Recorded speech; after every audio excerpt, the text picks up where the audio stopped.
Good evening. Tonight we are honored to present Leymah Roberta Gbowee, the author of the book Mighty Be Our Powers, How Sisterhood, Prayer, and Sex Changed a Nation at War. Leymah Gbowee was a 17-year-old girl when the war first came to Monrovia. As she says, she turned from a child into an adult in a matter of hours.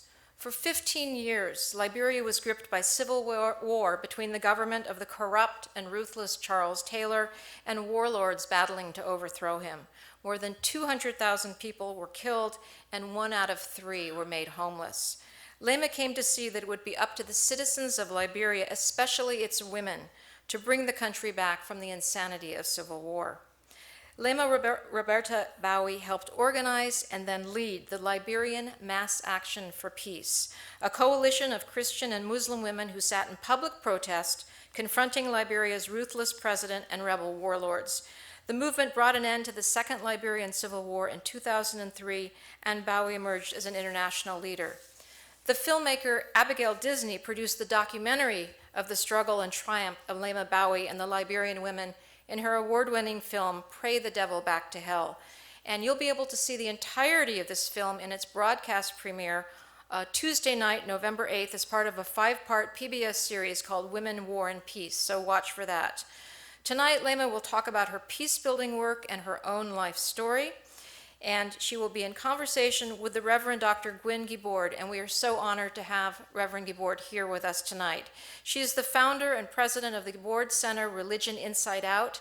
She is known for initiating interreligious dialogues throughout Southern California and beyond. She is the co-chair of the National Muslim Christian Initiative Dialogue on behalf of the National Council of Churches.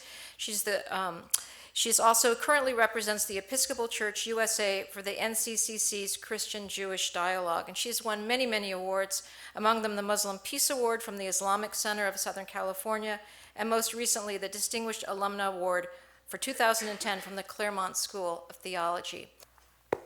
I want to encourage all of you to buy this book.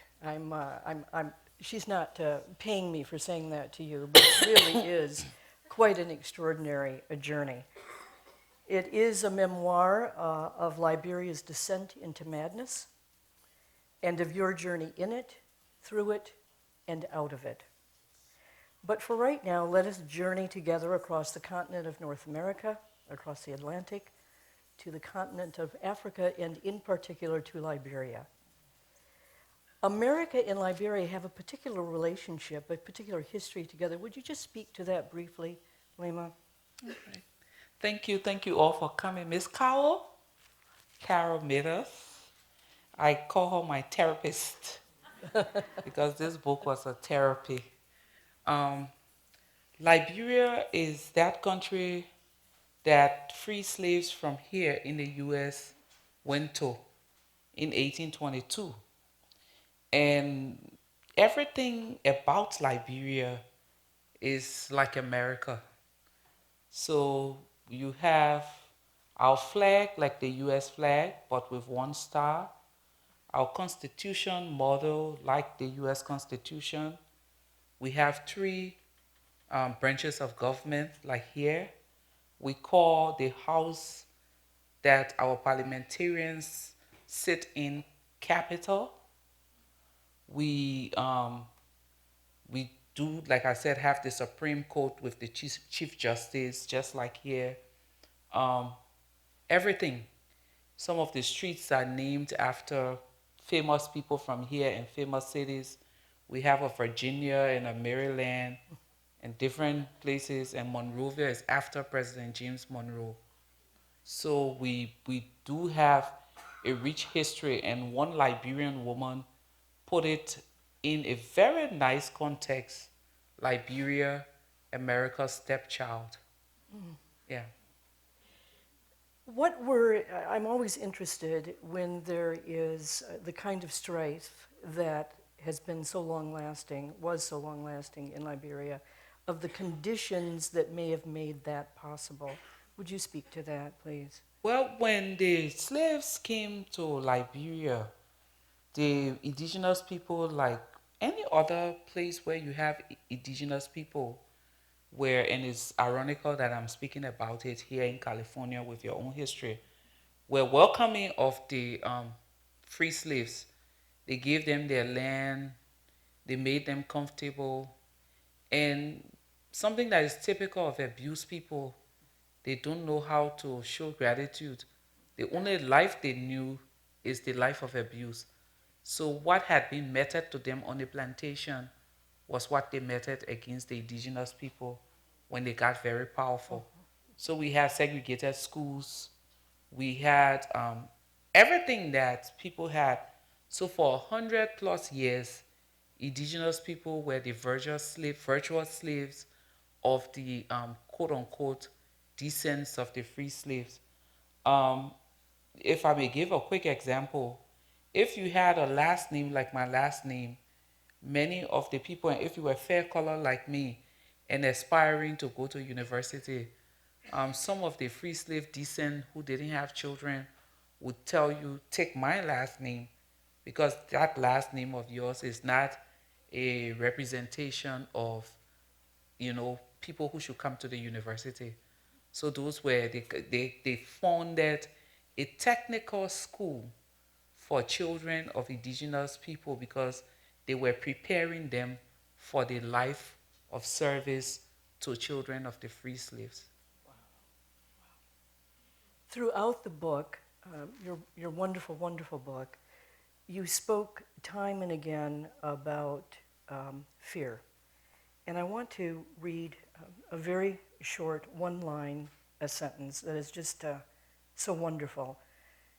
And I quote, "When you move so quickly from innocence to a world of fear, pain, and loss, it's as if the flesh of your heart and mind gets cut away, piece by piece, like slices taken off a ham. Finally, there is nothing left but bone." Leymah, I'd like you to speak to that through the lens about this issue of fear, through the lens of a woman and a mother in Liberia. Well, first I will step back and speak to that through the lens of a child. Because I was a child when the war started, a 17-year-old teenager who had been protected by her community and her family. And you wake up one morning and it's all gone.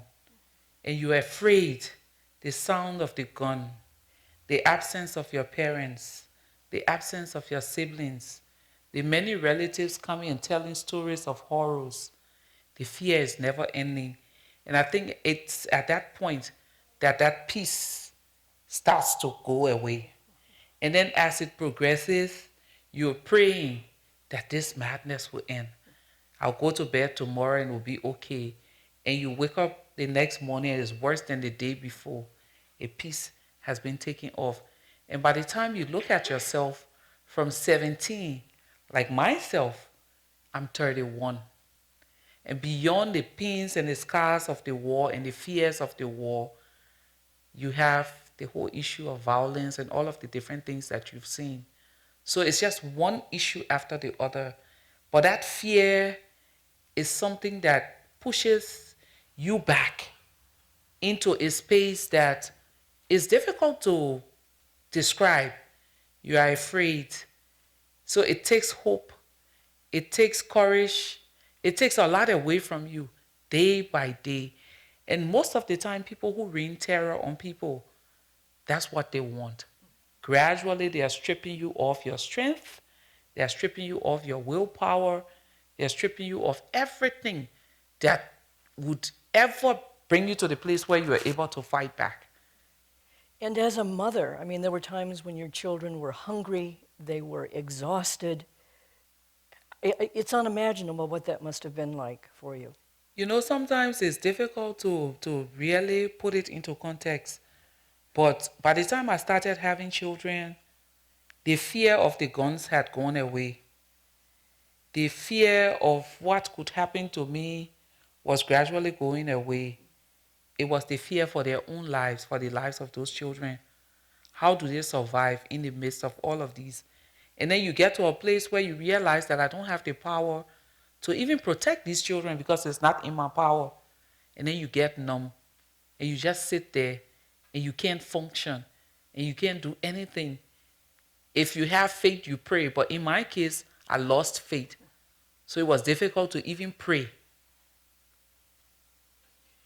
And then we have Charles Taylor, who comes on the scene around 1989, and he has his own private army. And one of the most egregious things that he does, in my estimation, is that he has the small boys' army, ages 9 to around 15, who are given guns, they're hopped up on alcohol and drugs, and they commit horrific atrocities. How, because in a way they were a victim also, how have you had to work with yourself to find peace and forgiveness and reconciliation with these kids who have perpetrated such horrific crimes against women and children in particular? You never really want to think about the last thing you want to think about when you see child soldiers is to start thinking about reconciliation and peace and how do we make life better for one another. You gradually get to see who these people are. Children. Yes. They are still trapped even at 15, 20, 25. They were still trapped in that moment when they were first given that first drug or the first alcohol. So you see babies who still want their mothers. You see children who even at the place where they now have children, you see children in them. So when you get to know them, when I get to know them and get to see beyond all the macho thing, I feel sorry for them. Yes. Because I'm looking at my kid brother, I'm looking at my nephews, I'm looking at my own children, and then I'm looking at myself and saying, they are at the same place that I am. I'm trapped as a 17-year-old, even at 26, and they are trapped as 10, 12, 9-year-old boys, even at 18. You can't help but to want to reach out to them. You can't help because it tears down that wall of anger. And till today, people in Liberia cannot understand why I will stop my car when they hail me. Because I don't see killers. I see children that were exploited and abused. I see myself, had I not come out of my own state of traumatization. Yes, indeed. You, about that time, as I recall, you started working as a volunteer for an organization, Trauma and Healing Reconciliation Program. And the cycle of fear took on something else. And if you would, Leymah, I would love for you to read from your own book, but you must give it back to me. Mine has already been signed, by the way. This opening paragraph, if you would. When you're depressed, you get trapped inside yourself and lose the energy to take the actions that might make you feel better. You hate yourself for that. You see the suffering of others but feel incapable of helping them, and that makes you hate yourself too. The hate makes you sadder. The sadness makes you more helpless. The helplessness fills you with more self-hate. Working at the Trauma Healing and Reconciliation Program broke that circle for me. I wasn't sitting home thinking endlessly about what a failure I was. I was doing something that actually helped people. The more I did, the more I could do. The more I wanted to do, the more I saw needed to be done. And this was your introduction to being a peace builder. This was my introduction to, yes. Yes. Okay. And it was about this time that you and the woman who was then your mentor, now she's become a beloved friend, Thelma. IKEA. Thank you. You began a training manual for women where you didn't teach women, but you sought out to transform them. And in this manual, there are wonderful exercises of being a woman, dot, dot, dot, dot, crowns, what are my crowns, what are my thorns, and then there's another wonderful exercise of shedding weight. I'd like to ask you 2 questions about the manual. I know that sometimes you would be up much of the night hearing women's stories.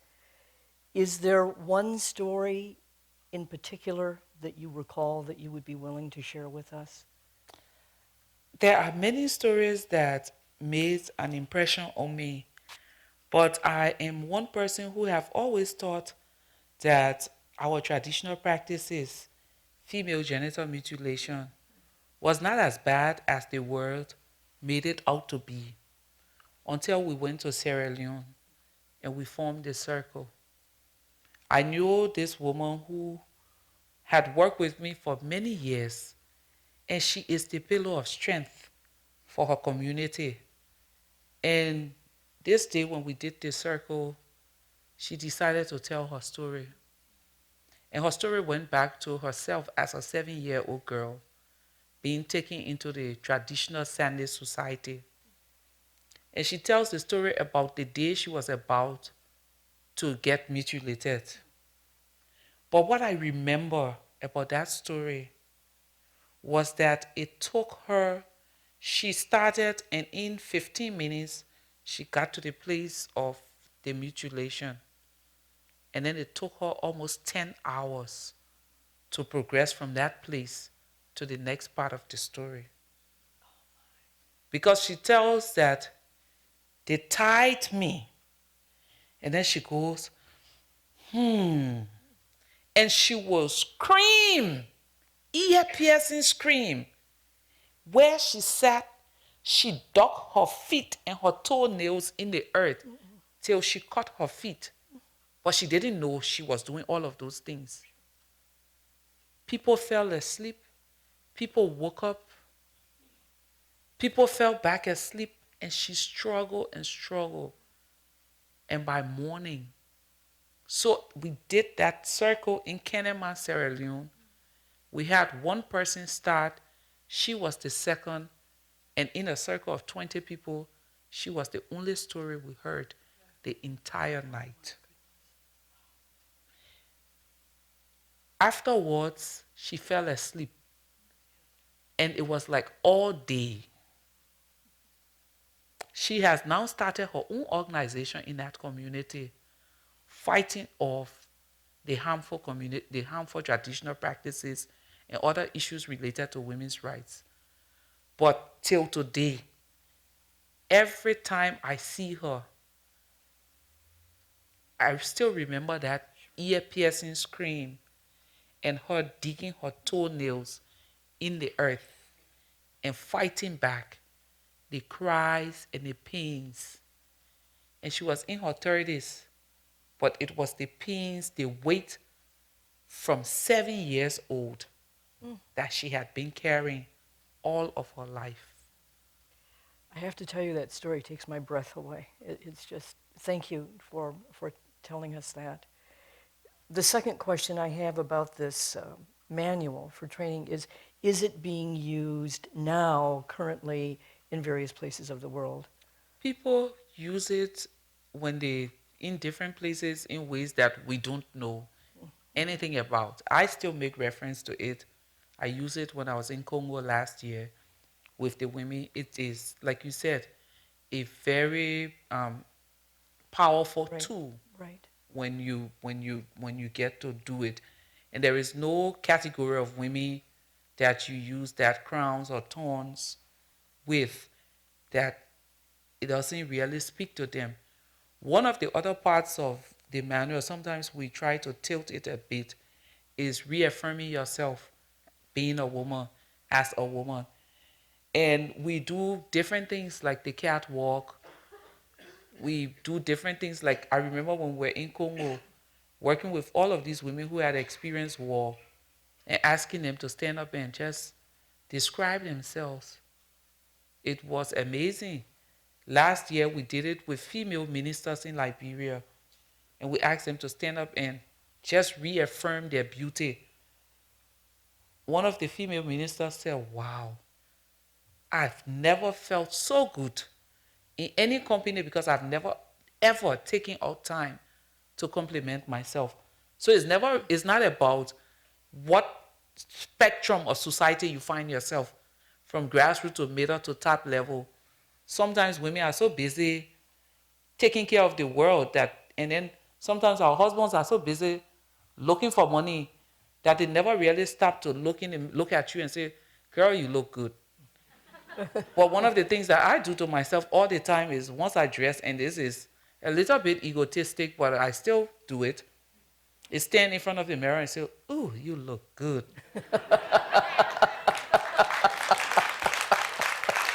So we try to teach our women to appreciate themselves. But I'll quickly move on and just give a quick example. One of the trainings we had, we asked rural women, we brought 50 rural women together, and we asked them to write down their dreams, what they've always dreamed about as a woman when it comes to beauty. And there were some of the women, one Muslim woman in the room who forever wore the hijab. Yes, she said she had always wanted to wear a blue dress, a red hat, a red pair of shoes, and makeup. Some of the women from highly traditional backgrounds said they've always wanted to wear a pair of jeans. Some said they've always wanted to go to a nightclub. So by the time we finished that session, I was on the phone to every Liberian woman I knew. Do you have a red hat? Do you have a pair of jeans? Do you have this? Do you have that? And by the next day, we had a room full with clothes. Those women got dressed, and the first part of their dream was to take them to a nightclub. And we walk in the nightclub, 50 women, and the guy asked, is there a birthday party going on? I said, no, we just came to have a good time. And then the next day, we did our fashion show. Until this Muslim woman died a year ago. That was the photograph she carried. Oh, my. Of herself coming down the stairs in a blue dress, red hat, and nicely made up. Oh, lovely. And she said, before I got married, I was called Edith. And then she got the Muslim name. And she said, this photo is truly Edith. So those are some of the things. But these women, as simple as it may sound, leave that room or leave that space, and they are never the same again when they go back into their communities. Yeah. It's interesting that you would talk about a dream. Those of us who are in ordained ministry talk about a call, our calling to ministry by God or Jesus or however we want to define it. And you got a call in a crazy dream. Yeah. Would you talk about that? Well, it was this night I lived by myself, and I would sleep on the cold floor under the window. This is something that you pick up from the wartime because you're afraid to sleep on the bed for stray bullets. So I'm lying there, and I always hear this voice in my dream, and I never see the face saying, get up, gather the women and put them together to pray for peace. I wake up shivering because the window is open and light rain was falling on me. I go to work the next morning and go to a pastor who's my boss and say, I had this dream. And they said we should gather the women to pray for peace. But you know, Bibi, they weren't talking about me because my life, I'm in a relationship that I am so fornicating, and it can't be me they're talking about. So you as a pastor need to identify those women who are living right. And then he said the dream bearer is the dream carrier. We prayed, and that was the beginning of something called the Christian Women Peace Initiative. Yes. And then later on, the Muslim women were inspired to start their group. So that was the beginning of the entire protests that later started in 2003. That's right. And by now, the war is about 13 years in the making. Yes. And people were going in droves to Monrovia to be in the refugee camps. and the refugee camps were hundreds, thousands of people, a lot of disease, a lot of malaria, people not eating adequately. But yet you have said that it was seeing them and hearing of their experience in Monrovia in the refugee camps that you were baptized into the women's movement because they gave you such hope, they who had lost so much. You go into a community where people have been raped. One of the women I met from Sierra Leone, who was a refugee in Liberia at the time, was breastfeeding her baby when they got to a checkpoint and the soldiers cut off that breast. They all had different forms of physical disability, but these women were still saying we are the hope for our communities. We will go back and teach these children peace. And here I am carrying my anger from years ago and making more mistakes, even as I was angry. And they asked me, have you been raped? No. Have you been abused? No. Why are you such a hypocrite? You know, why are you angry? And I went home and asked myself that same question. Why am I angry? I'm being a hypocrite. Going back to those women, and they're saying to me, you know, we are the hope of our communities. That was a moment of baptism for me. Yes. Because sometimes you need water and sometimes you need fire. Right. To really open your eyes. And I think I got a dose of both from the words of those women. So that was the beginning of the Women's Peace Initiative. That was the beginning of my awareness. Okay. That, you know, they are right. We are the answer. The Women's Peace Initiative started with Thelma inviting us to Ghana, taking the concept, bringing it back, and starting something. But the Christian women was born before the Women's Peace Initiative. So when we came back from Ghana with that idea, we were using our platform till today, from 2002 till today. Every Tuesday at 12 noon, you'll find the Christian women up in a room at the Lutheran compound. They call it the upper room, praying from 2002 till today, 12 noon, every Tuesday, unfailingly. Even if it's one person, someone is there praying for the peace of Liberia. And they've declared a fast now. And the Women Peace Network is back on the airfield praying for peace now as we speak. And it was at this juncture that your work started becoming strategic. More strategic, yes. Yes. And what I found so compelling is that as by now Muslim and Christian women are working together, and you looked to the book of Esther. Yes. And say something about that, if you will. Well, when we decided to protest, you could not, Liberia, like any other place, even here, had been divided on social line, status, ideological, everything. And you could not mobilize a group of people to work for peace because every villain in one community was a hero to his people. So you had to it was difficult to get anyone. So when we brought these women together, the first thing we had to do was move beyond religion, ethnicity, ideological or political ideologies, and bring us to a place where it was about womanhood. Who cries the most when a baby dies? Who does this the most? Who does that the most? Who are the ones being raped? Then they understood that part. And then before we could even move into, but then you needed the separate group identity. So as Christian women, the thing we were getting was, women had never been involved in these things.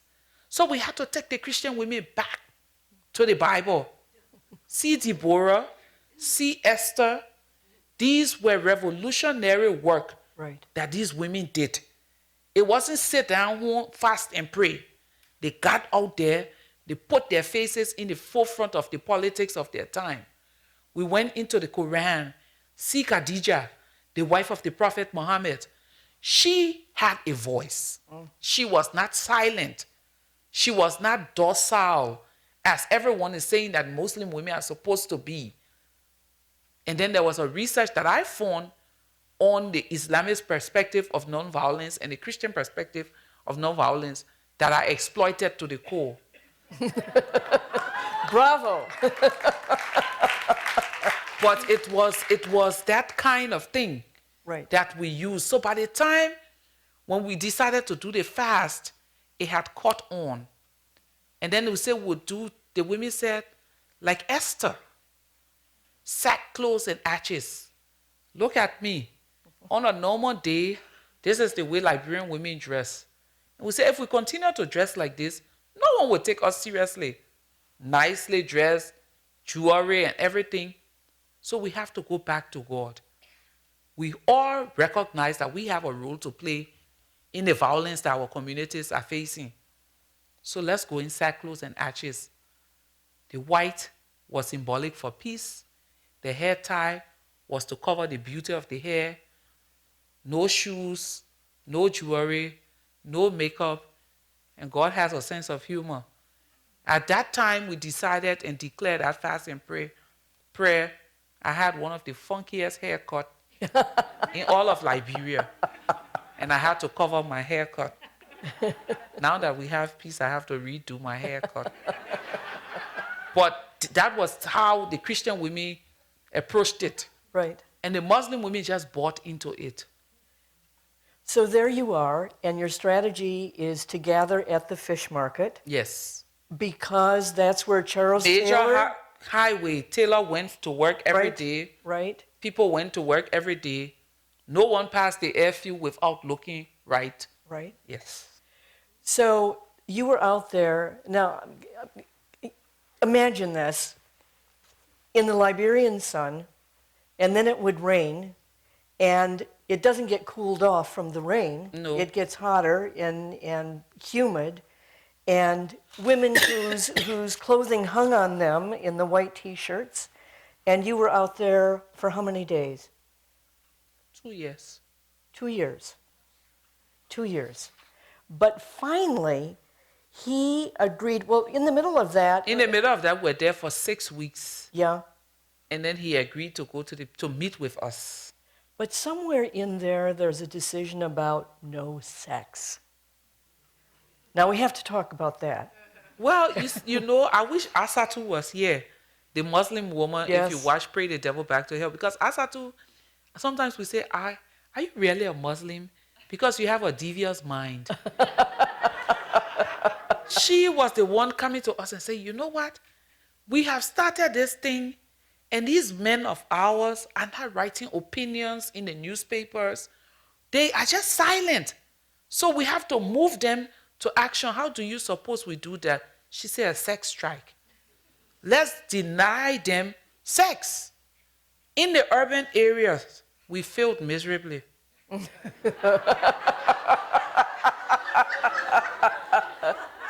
We weren't strategic. So we went straight with sex strike. And then some morning, some of the women will come, oh, last night we had a fight. And I had to give in. In the rural areas, the women called their husbands into the church and said, we are at a point where we need to seek God's face for peace. We are fasting, we are praying. And you know, the whole thing of fast is denying yourself the pleasures. We've come to you to tell you that as we journey, take this journey, it means no sex. They agreed. So for months, nothing. And then they said some days they will go to fast and the husbands will be sitting there and fasting along with them. But when we ended the protest after 2 years, in the rural community, Totota, specifically our central Liberia place, we saw a thing of men walk down with gifts and flowers These are rural men. They're courting. And they come to appreciate their wives publicly. Lovely. And then one of them lean over and says, all about the sex. Because today we end, today we have sex. But they were more strategic. But that sex strike was a way of, and it really, like here, caught the attention of the media, caught the attention of the men, and it was a buzz. There was a buzz in town. For almost a week, people were talking about this sex strike and this sex strike and this sex strike. Yeah. Well, we had not read the Greek play. We had I know, no that's idea. the amazing thing that you didn't know about Lysistrata. No, Yeah. no. Now, somewhere in there, it's decided to have a position statement and Yes. take it to Parliament. And finally, Charles Taylor agreed to meet with you. Yes. And there is this extraordinary scene of hundreds of women at your back, literally. You're up on a stage, and they are praying for you to be steadfast in intention and also for Satan not to interrupt this process. Yes. And with a steady hand and a steady voice, you present this position paper to President Taylor, and it's after that that he agrees to go into peace talks in Ghana. Yes. And you continued that strategy at the peace talks, where the warlords, other presidents of other countries in Africa, of course, Taylor, and you kept getting the women there in their white, and you were very strategic about that. The peace talks, it's like the guys were having a good time. They were at Club Med. You are making $1,000 a day. Do you want to end? No, I don't think so. Not when you've come from such, many of them, such deprivation. Yes. But they were all continued to jockey for power. Yeah. You then took the women into the hall and create that scene for us, Leymah. It's just extraordinary. Well, we went to Accra with 7 women and mobilized the refugee women. We thought in our minds that we were going for a week. We stayed for 3 months. The talks were going nowhere. The violence had increased. I had lost faith in the power of nonviolence. I was constantly crying. At some point, I stopped joining the women to protest. And this morning, I go to the offices of the West Africa Network for Peace Building, and I'm watching the Yahoo video, and they gave a news flash of this missile that landed. And these 2 little boys were brushing their teeth. All that left of those boys were their slippers. They were crushed. A young girl had just given birth and came outside to hang the baby's clothes. She was crushed. So on that video, the mother is holding this 1-day-old child and saying, what do I do? And I'm sitting watching this video, and the anger is just welling up. And I think all of the anger from 17 years old came back. And the tears is running down. I go into one of the rooms, and they have some of the white T-shirts. I put it on, go to the peace talks, and say to Sugars, do we have money? She said, yes. Say, send for more women. And then she said, Leymah, what is it? I said, I'll tell you later. The press people were about to leave, and I went to them and said, you have a story today. And they said, what is it? I said, just don't leave. We get word that the warlords and the mediators were going into session at 10 o'clock. So I separate myself from the group, sit at a table, and write my hostage letter. Wrote the letter, folded it, and by the time I got through writing the letter, the women had arrived. The people were going into the rooms. Into the room, I went to the women and said, sit down and loop arms like this. And at that time, no one had any clue of what they were doing. They were just taking instructions. And then I tapped on the door of the peace hall, and one of former Nigerian general turned, and then I said, I want to see you. He said, me? I said, yes. He came, I gave him the letter, and they took it to the mediator, and he read it. And the only thing he said on the overhead speaker was, "Oh my God, General Leymah and her troops have seized the peace hall." But as we seize the hall, then the police come and they say, "You are obstructing justice." And you went off. Totally. Totally. My life flashed past before me. My socialization flashed past before me. I had been brought up to believe that the men of this world protect the women and the children. And if I'm being accused of obstructing justice, and all I'm trying to do is deliver a semblance of justice to my people, I felt like there is no hope. This is the depth, because just imagining myself in handcuffs was the depth of humiliation. Rape, abuse, death, destruction. You've seen all for 14 years. So I just said, you know what? I'll make it easy for you. I'll strip naked. And someone asked, so what in a country where women have been raped would you say stripping naked would have done? I was protesting the pain of every woman. When you're being raped, your clothes are torn off you. When you are protesting in pain, you are giving away the last shred of your integrity. And that was what I was doing in protest. Take it. Take my integrity. Take what is left of womanhood. For every Liberian woman, take it. If this will bring peace, Right. take it. And when you took off the head covering, Took off the head cover. Every Liberian woman you see with this on have something like a short pants under it because of the war. Right. So we are still traumatized. Even I'm in America and I still carry it. Take off the skirt, the wrap, and this man run, this Liberian man, and put it back on and say, don't do this. But on my left, Sugars, who's my mentor, has already started stripping also. And they are saying, don't do this. But the security men who came to arrest us understands the African culture. yes, They run. So someone said they were running from our bodies. But they run away. but that began to turn it around. It turned it around 100%. Right. It turned it around for us because at that time, when they negotiated with us to leave that space, we understood that we too had power. So the message on our placards became more vicious and more bold. We were referring to them as killers. Whereas in the past, we were saying, give us peace. And then they who used to walk cocky and arrogant would walk very soberly as they passed by us. No more insults were thrown at us. In 3 weeks, a peace agreement was signed.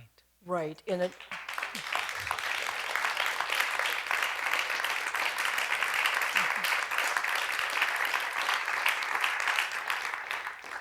a transitional government was put in place. You have said, and I agree with you, that ultimately goodness wins out over evilness. But there's a price to pay. And I would like for you, from your book, to read the price that was paid right here. A war of 14 years doesn't just go away. In the moments we were calm enough to look around, we had to confront the magnitude of what had happened to Liberia. 250,000 people were dead, a quarter of them children. 1 in 3 were displaced, with 350,000 living internally displaced persons camps, and the rest anywhere they could find shelter. 1 million people, mostly women and children, were at risk of malnutrition, diarrhea, measles, and cholera because of contamination in the wells. More than 70% of the country's physical infrastructure, our roads, hospitals, and schools, had been destroyed. The psychic damage was almost unimaginable. A whole generation of young men had no idea who they were without a gun in their hands. Several generations of women were widowed, had been raped, seen their daughters and mothers raped, and their children killed and be killed. Neighbors had turned against neighbors. Young people had lost hope, and old people everything they had painstakingly earned. To a person, we were traumatized. We had survived the war, but now we had to remember how to live. Peace isn't a moment, it is a very long process. It is through what you did that you were largely responsible for the election of the first woman president of Nigeria, President Of Liberia. of Liberia, I'm sorry, Ellen Johnson Sirleaf, and you are going to be going back to your country within a few days. To vote. She is up for election again Yes, next Tuesday. next Tuesday. And what do you think her chances are? I'm going to open my big mouth and say she's going to have a win.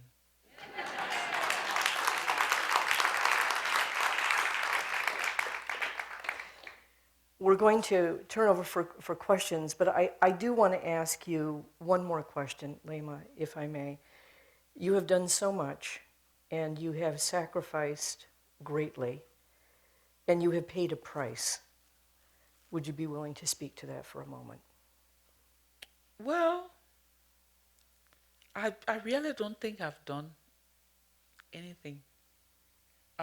Just today, I was having a conversation with a friend, and I said to her, it was not until I watched Pray the Devil Back to Hell that I felt like we had done anything significant. In my mind, till today, it was a survival tactic. Fighting for the future of our children. And I would have been content if we didn't get on a big screen. I feel like you said earlier, I'm called to do what I do.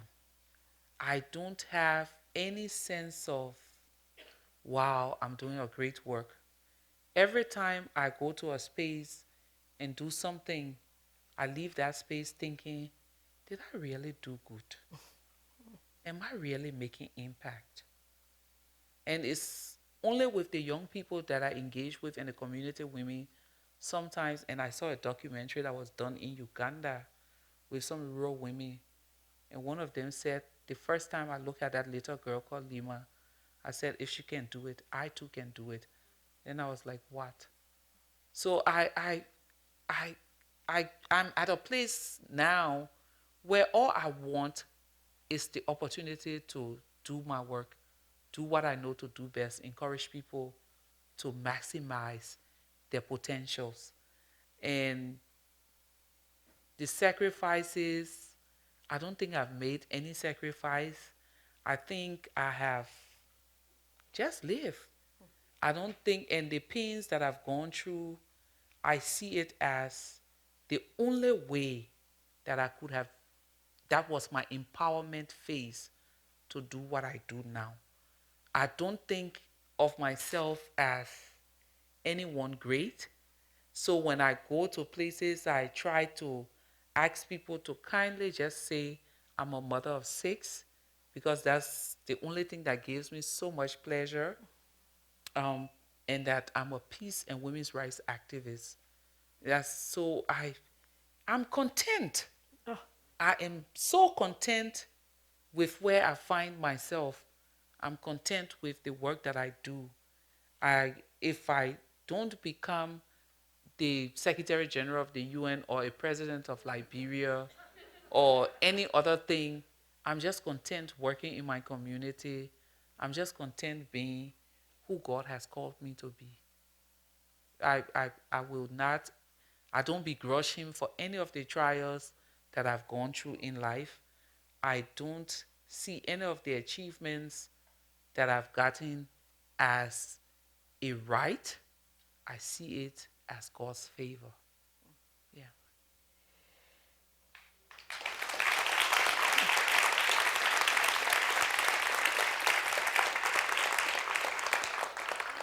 Thank you so much for everything. I'll be thanking you when I pray. Um, Thinking about literacy, I work in literacy in LA, in at-risk communities. When you were getting the women together, people that are traumatized because of what's going on, the danger, did you all do any reading? Or if you did, what did you read? Thank you. When we started the work, I think we would say, in terms of people, women had different skills. And I was the only one who had a tiny bit of skills around peace building. And I had read Gandhi, I read King, and I was mesmerized by the power of nonviolence. For a long time, I felt like that was the most powerful way of life. There was nothing more powerful. So those were the things that I read. But we also, when we talk issues of nonviolence, we ask women to give us stories of acts of nonviolence in their communities. And there were different stories that came up that really spoke to what we felt we were doing. So we didn't do a lot of theoretical things. It was not until after we did this work, when I went to do my graduate study, that I would read. We were doing a course called Strategic Peace Building. And then we did that. Was that strategic? We did this. That was strategic. Is that a tactic or a strategy? All of those jargons that are used in the actual peace building thing. But yes, you just read a little of King and Gandhi. Yeah.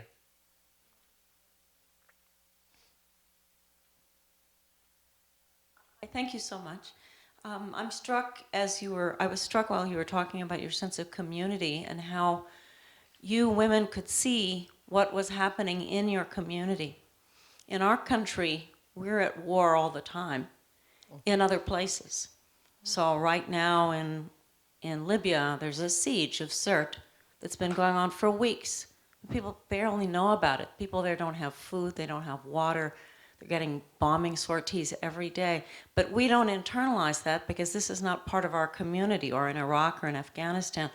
So I guess I'm wondering, how does one create a larger world community where we care, and we can wear white and we can object to these wars, and we care about other people in other parts of the world?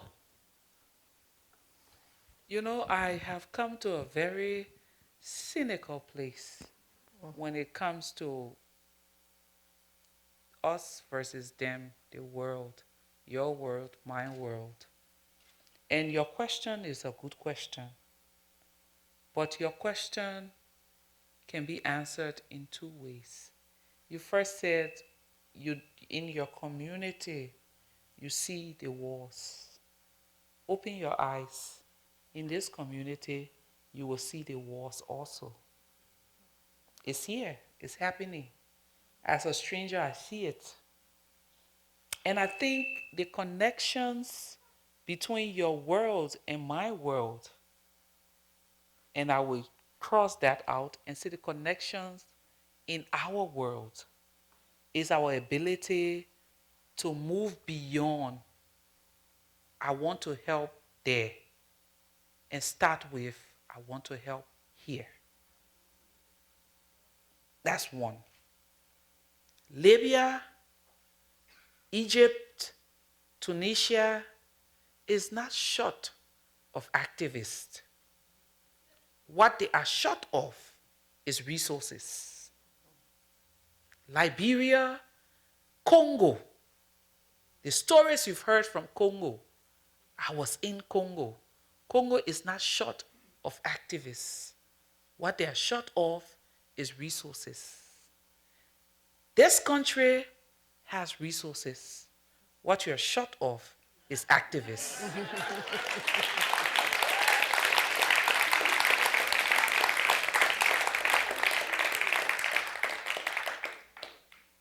If you put me in a tiny community in this country, I'll give myself a year and I would have created a community. I went to EMU, and I'm not kidding you. When you learn to exist in a community, you cannot exist without a community. My sister died in June of 2006. I came back to school in the US in August of 2006. She died when I was driving her to the hospital, and I drove around with her body in the car for 3 hours and could not cry because I was looking for a place to put that body. I came back to school and determined that I will not live an isolated life. So the first thing I did was identify every African, and there was not a single Liberian among those Africans. The next thing I did, those Africans were always hungry. My apartment always had food. A community had started. The next thing, the African American men started coming. The Arabs came. And before you knew it, I was being called Big Mama or Mother of Peace. I used the resources that I saw in America to create my sense of community. Today, I can proudly say, if I landed in Afghanistan, I would go straight to the Swedish embassy because the political analyst there is a young man called Pawis, and he would give me a place to sleep. If I went to Yemen, I would go to the US embassy because one of their strategists there is a man called, his name has escaped me. He would give me a place to sleep. My world has shrunk. When they had the bombing in Uganda during the World Cup, the first thing I'm on the internet, Nelson, are you okay? Because I know you are a football lover. I have an African American young man who works in DC now, had his first child, and they said this is your first grandchild because of that community. To create a community is not difficult. I went to a talk the other day, and an old lady said to me, how do you? I said, ma'am, do you see those sassy girls passing up and down in your neighborhood as you sit on your porch? She said, yes, I see them. I said, those girls are going up and down because they are looking for you to recognize them. I said, just try it. Call one and say, I want you to be my friend. She will go and come, and I give you a space of 3 months. The stories that her mother will never hear, you will hear it. So to come back to your question, let's start from here and let's connect our world. How can we do that?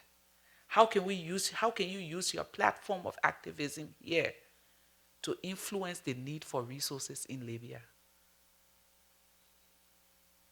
There's so much to do here. There is so much to do here.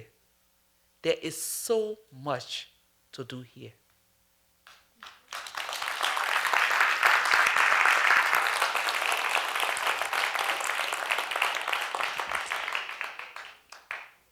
A friend of mine gave me the Shame the Devil Back to Hell, and he gave it to me. He said, you're going to really love this. I'm so honored to be in your presence, very honored to be in your presence. I'm a community activist, and I live in the war zone in South Central, and I'm a promoter of peace. I've been part of a World Peace Organization. I'm just really honored to be in your presence. But what I would like, I would like to invite you to come to our community for a year. Okay? And I really want to focus. My mother raised me in the sisterhood consciousness when I was very young, okay? And the training manual, how can I get a hold of that and, help, the women to, be all that they can be? I mean, help us. I'll drop you my card and see if we can, if we have an email copy, a PDF copy that I can send to you.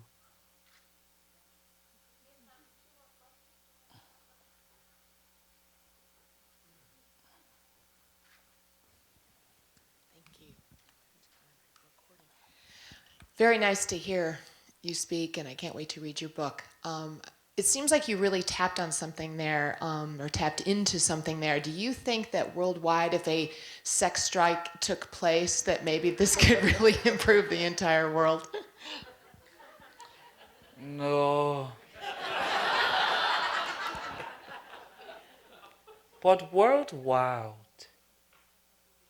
if a change of mindset about sex took place, it would change the entire world.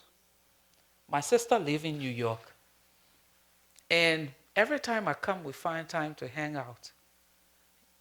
So this day, we're just flipping through the pages of a magazine, and they were advertising a watch. And there is a young man sitting in his underwear, and the watch is on his thigh. So then I said, Fata, which part of his body is going to wear this watch? I don't understand the connection with a man in brief and a wristwatch on his thighs. Unless there's a new way of wearing watch in the US that I don't know about. But the objectification of young boys and girls as sex objects is destroying the next generation of leaders. When young men see young women, they don't see brains anymore. They see from here to here. And young women believe that I don't need brains as long as I have from here to here. It is a sad state. I have a young white niece, and we had a conversation, a friend of mine, over the weekend about it, where on college campuses now in the US, kids are just hooking up. There's nothing about relationship. So I keep asking my good friend Abby, what is hooking up? So do they just look at each other and say, let's go and hook up? Is it just then sex? Then sex? Because that's the feeling that comes across. Young people are no more having cordial. There is no more space for let's talk and progress to the next level. It's from here to here. And until we can change that, we're in trouble. And this is a global disease. This is a global disease. Who are the young people that we're rolling back our lives to? The countries and the work that we're doing to. You know, I was talking at the University of California, Santa Barbara yesterday, and we talked about this same issue. And the one question that comes to my mind every time I think about the whole issue of peace and security for women, and think about the global media and how sex has taken over, is a quote that comes from a research that was done by Ellen Johnson Sirleaf and Elizabeth Rand. And in that book, Women, War, and Peace, they did a research project. They say the impact of war or conflict on women's lives is a reflection of the interaction during peacetime. So if our young people are hooking up and hooking up and hooking up, imagine if war took place in this country, what would be the statistics of rape? What would be the statistics of abuse? The other question is, if we continue to objectify young women as sex objects and encourage our young men, so the young women are the prey and the young men are the predators for sex, how do we talk about participation in politics? Because the way the world is functioning now, the world is functioning on one side of his brain. You have all the men in power. So that's one side of the brain. The women they are virtually not in the political space. So that other side of the brain is not functioning. So that's why we have a sick world. You wonder why the economy in this country is this way? It's because it's functioning on one side of the brain. So if we think we have a problem now, and we don't correct that whole thing of sex and the object, because it's all part of the discussion around peace. It's all part of the discussion around security. It's all part of the discussion around equality. And if we don't start addressing it, thank God this is Los Angeles, California, the place where dreams are made. How do we change that image of 12-year-old girls wanting to wear thong? How? It's not the sex strike, it's the strike on the sex industry.